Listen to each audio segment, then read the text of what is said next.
ভাবুন তো, একটা রাজ্য যেখানে দানবের আক্রমণ ঠেকানোর জন্য নতুন এক জাদুর পাথর আবিষ্কার করা হলো। সবাই ভাবল এই আবিষ্কার তাদের রাজ্যকে আরও শক্তিশালী করে তুলবে, কিন্তু কেউ ভাবতেও পারেনি এই ছোট্ট একটা পাথরই একদিন পুরো রাজ্যকে বিশাল এক বিপদের মুখে ঠেলে দেবে। চুরি, বিশ্বাসঘাতকতা, বাজারে খাবারের অস্বাভাবিক দাম আর ক্ষমতাশালী এক গিল্ড, সব কিছুর পেছনে যে আসল রহস্য লুকিয়ে আছে সেটা বের করতে এবার মাঠে নামতে হবে এটচিকে। আর সমস্যা হলো, শত্রু শুধু বাইরেই নেই, বিশ্বাসঘাতক লুকিয়ে আছে তাদের নিজেদের মধ্যেই। তাহলে শেষ পর্যন্ত কে তাদের সঙ্গে বিশ্বাসঘাতকতা করছে, আর এটচি কি এই বিশাল সমস্যার সমাধান করতে পারবে? চলুন আজকের গল্পটা শুরু করা যাক। গল্পের শুরুতে আমরা এটচি আর সেলভিটকে, যারা একটা বিশেষ ডিভাইস তৈরি করেছে, এবার সেটা পরীক্ষা করার জন্য প্রস্তুত হলো। সে ঠিক করলো প্রথমে এটচি ডিভাইসটা ব্যবহার করবে। এটচি বলল, অন্তত আমাকে 1 ঘন্টা ঘুমাতে দাও। যদি এটা আমার মুখের সামনে বিস্ফোরণও হয় তাহলে অন্তত বিশ্রাম নেওয়ার ইচ্ছাটা পূরণ না করে মরতে হবে না। সে দরজার কাছে দাঁড়িয়ে দুলছিল। ঠিক তখনই ওমেনার রেগে গিয়ে ভেতরে ঢুকল এবং জানতে চাইল সে সারা রাত সেলভিডের সঙ্গে কি করছিল। সেলভিড বুঝিয়ে বলল তার একটা নতুন আবিষ্কার নিয়ে কাজ করছিল। এটচি কোনো মতে উঠে দাঁড়াতেই ওলোয়ে দৌড়ে ভেতরে এসে বলল, জরুরি অবস্থা, বিশাল বিশাল প্রাসাদের পাখির একটা দল কয়েকটা শহরে হামলা করেছে, আমাদের এখনই বেরোতে হবে। ওলোয়ে ওমেনারকে ধরে বলল, তুমিই আমাদের সবচেয়ে শক্তিশালী যোদ্ধা, অন্তত 3টে শহর তোমাকেই রক্ষা করতে হবে। এদিকে সেলমিড এটচির দিকে তাকিয়ে বলল, আমাদের নতুন আবিষ্কারটা পরীক্ষা করার জন্য এটাই একদম ঠিক সময়। সে এটচিকে একটা খালি মাঠে নিয়ে গিয়ে তার হাতে ডিভাইসটা ছুড়ে দিল। এটচি জিজ্ঞেস করল, এটার কোনো সেফটি টেস্ট করেছো? সেলফিড বলল, আমাদের ছোট করে দেখো না, এটা কাজ না করলে শুধু তোমার হাতটাই কাটা যাবে। তারপর সে এটচিকে ডিভাইসটা কিভাবে চালু করতে হয় সেটা দেখিয়ে দিল। এটচি সেটা ব্যবহার করতেই অবাক হয়ে গেল, কারণ ডিভাইসটা একদম ঠিকঠাক কাজ করলো। সে একটা সাধারণ আগুনের ম্যাজিক ব্যবহার করলো এবং নিজের চোখকেই বিশ্বাস করতে পারছিল না। কিন্তু ঠিক তখনই পাখিগুলো তাদের দিকে ঝাঁপিয়ে পড়ল। এটচি আবার ডিভাইসটা ব্যবহার করে একের পর এক আগুনের গোলা ছুটতে লাগলো, কিন্তু তাতে পাখিগুলোর কোনো প্রভাবই হলো না। একটা পাখি প্রায় এটচিকে মেরে ফেলছিল, তখন সেলভিড তাকে বাঁচিয়ে দিল এবং কয়েকটা পাখিকে আঘাত করে মাটিতে ফেলে দিল। বাকি পাখিগুলো দূরে সরে গেল এবং আর আক্রমণ করল না। এটচি অবাক হয়ে গেল। তার সন্দেহ হলো ডিভাইসটা হয়তো এমন কোনো তরঙ্গ ছাড়াচ্ছে যেটা পাখিগুলোকে দূরে রাখছে। কিছুক্ষণ পর পাখিগুলো পালিয়ে গেল এবং ডিভাইসটাও নষ্ট হয়ে গেল। সেদিন রাতে তারা যে পাখিগুলো মেরেছিল সেগুলোর কিছু রান্না করল, কারণ হামলায় ক্ষতিগ্রস্ত গ্রামের মানুষ আর বাচ্চাদের খাওয়ার জন্য খাবার দরকার ছিল। এটচি নিজের খাবার নিয়ে সেলভিডের কাছে গেল, তাকে একটু সান্ত্বনা দেওয়ার জন্য। তার আবিষ্কার ব্যর্থ হওয়ার পর সেলভিড বসে পড়ল এবং এটচিকে নিজের অতীতের কথা বলতে শুরু করল। সে বলল সে একটা ব্যবসায়ী পরিবারে জন্মেছিল, যারা অনেক ধনী ছিল, কিন্তু কঠিন পরিস্থিতির কারণে সে পরিবার ছেড়ে চলে এসেছিল। সেই সময় যারা তাকে সাহায্য করেছিল তারা ছিল ডেমি হিউম্যান। তারা তার মতোই গরিব ছিল এবং তারাও ম্যাজিক ব্যবহার করতে পারত না। এই কারণেই সে তার পুরনো ডিভাইসটা তৈরি করেছিল, যাতে তাদের সাহায্য করা যায়। নিজের মনের কথা বলার পর সেলভেট আবার নিজেকে সাহস দিল এবং বলল, আমরা আবার চেষ্টা করব, আর এবার ব্যর্থ হওয়ার কোনো সুযোগ নেই। এটচি তাকে বলল, তুমি কি আজকের মধ্যে এই ডিভাইসের 10টা বানাতে পারবে? সে বলল, বানাতে পারবো, কিন্তু আগেরগুলোর মতোই হবে, এগুলোও শেষ পর্যন্ত নষ্ট হয়ে যাবে। এটচি বলল, তাতে কিছু যায় আসে না, তুমি শুধু বানাও, বাকিটা আমি সামলে নেব। পরদিন সকালে সেলভেট এটচির চাওয়া ম্যাজিক স্টোনগুলো তৈরি করে ফেলল, আর ঠিক একই সময়ে এটচির অনুমান অনুযায়ী পাখিগুলোও এসে হাজির হলো। তবে এবার আসল চমক ছিল অন্য জায়গায়। এটচি আগের থেকেই স্টোনগুলো মাটির নিচে পুঁতে রেখেছিল। পাখিগুলো কাছে আসতেই সে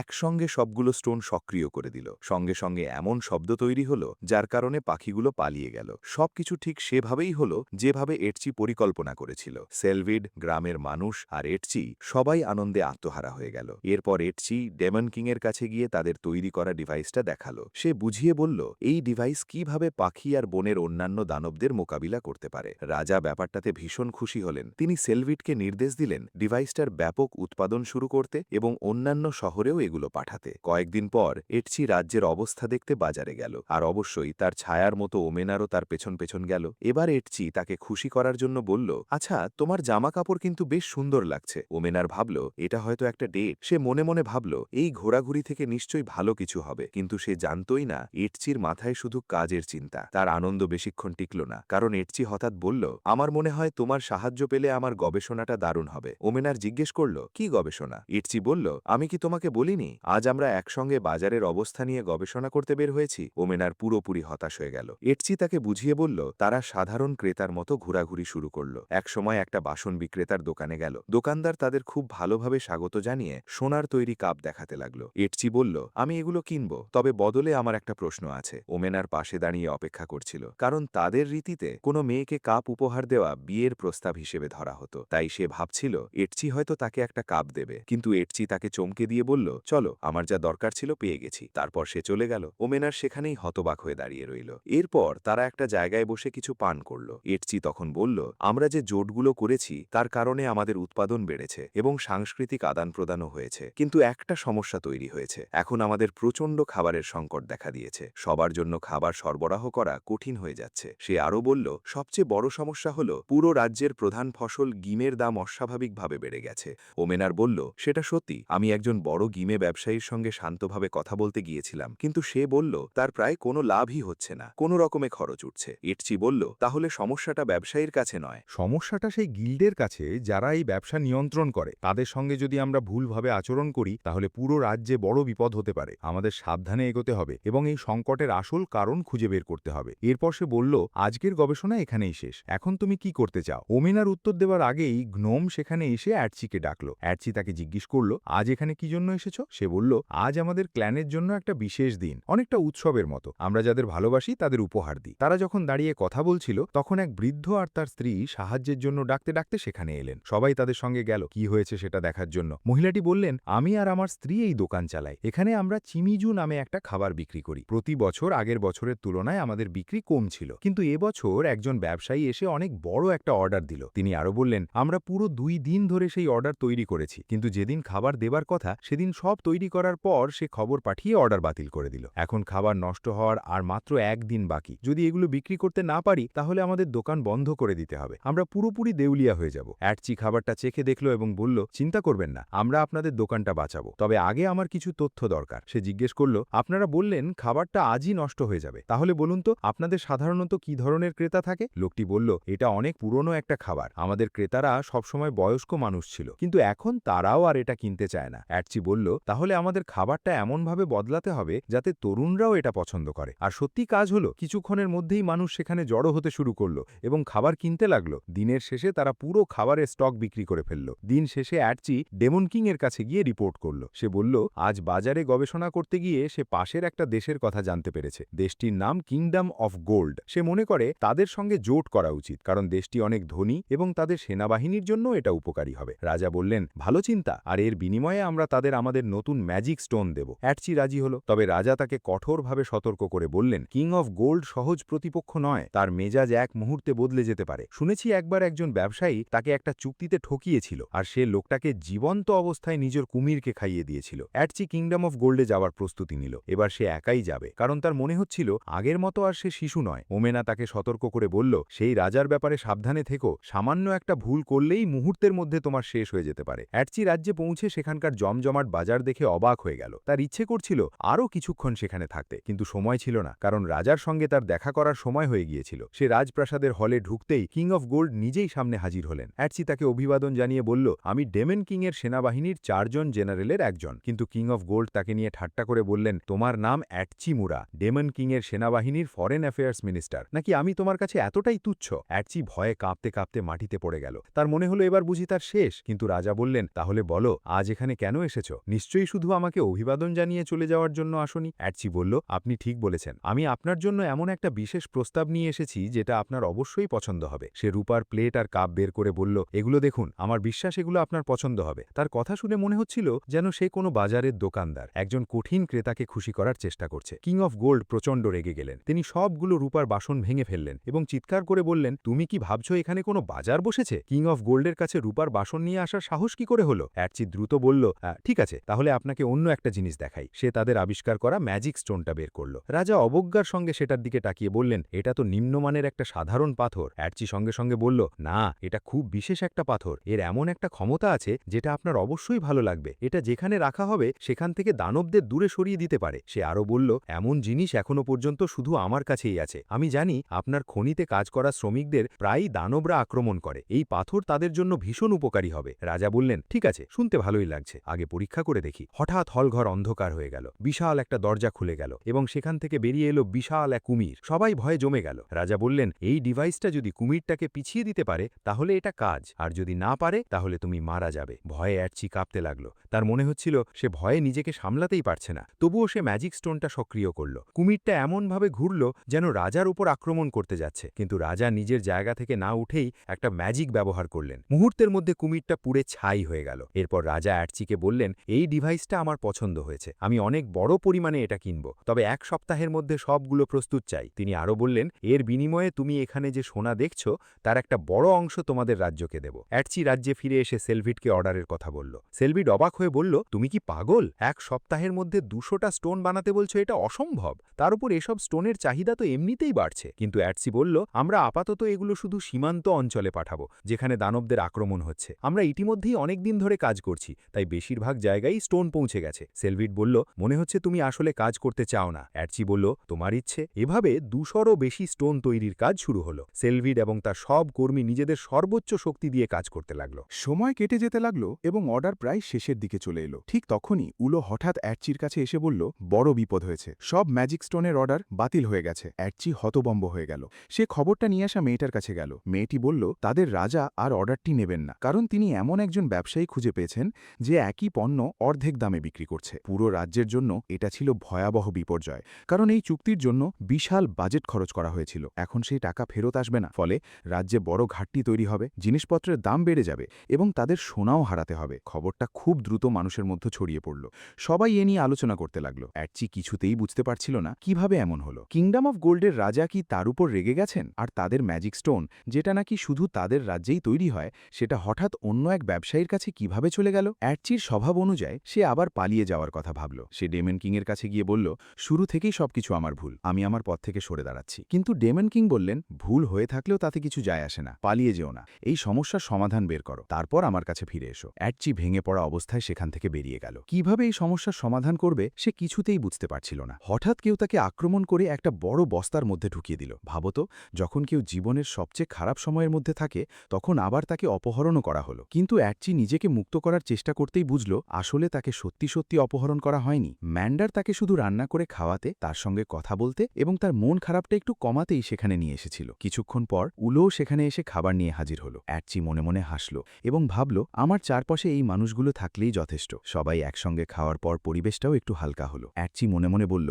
আমি হাল ছাড়ব না, আমাকে এই সমস্যার সমাধান করতেই হবে। এদিকে কিংডম অফ গোল্ডে রাজা সেই ব্যবসায়ীর কাছ থেকে অর্ধেক দামে কেনা ম্যাজিক স্টোনগুলো নিচ্ছিলেন। রাজা তাকে জিজ্ঞেস করলেন, তুমি এগুলো কোথা থেকে পেলে? লোকটি বলল, আপনি রাজা সেটা ঠিক আছে, কিন্তু এটা আমার ব্যবসার গোপন বিষয়, আমি কাউকে এটা বলতে পারবো না। এদিকে অ্যাটচি একটা স্টোন হাতে নিয়ে বসেছিল। কিভাবে সমস্যার সমাধান করবে সে কিছুতেই বুঝতে পারছিল না। সে ভাবছিল, কিভাবে তাদের আবিষ্কারটা নকল করা সম্ভব হলো। ডেমন কিংয়ের রাজ্যে তো সেলফিড ছাড়া কোনো ইঞ্জিনিয়ারই এই ডিভাইসের কাজ বোঝে না, আর সেলফিড কখনোই নিজের আইডিয়া বিক্রি করবে না। হঠাৎ তার মাথায় একটা চিন্তা এলো, হয়তো যে গ্রামগুলোতে স্টোনগুলো পাঠানো হয়েছিল সেখান থেকেই এগুলো চুরি হয়েছে। কিন্তু সেই গরিব গ্রামগুলো কেন এগুলো বিক্রি করবে, বিশেষ করে যখন তারা নিজেরাই দানবের আক্রমণের শিকার হচ্ছে? ঠিক তখনই সেলফিড দৌড়ে এসে হাজির হলো। তার গলায় আতঙ্ক। বিপদ, তুমি যে স্টোনগুলো গ্রামগুলোতে পাঠিয়েছিলে সেগুলো কোনো কাজ করছে না। সে অ্যাটচিকে একটা আক্রান্ত গ্রামে নিয়ে গেল। সেখানে তারা দেখতে পেল দানবদের আক্রমণে পুরো ক্ষেত নষ্ট হয়ে গেছে। অ্যাটচি যেখানে স্টোনগুলো পুঁতে রাখা হয়েছিল সেখানে মাটি খুঁড়ে দেখল, কিন্তু সেখানে কিছুই নেই।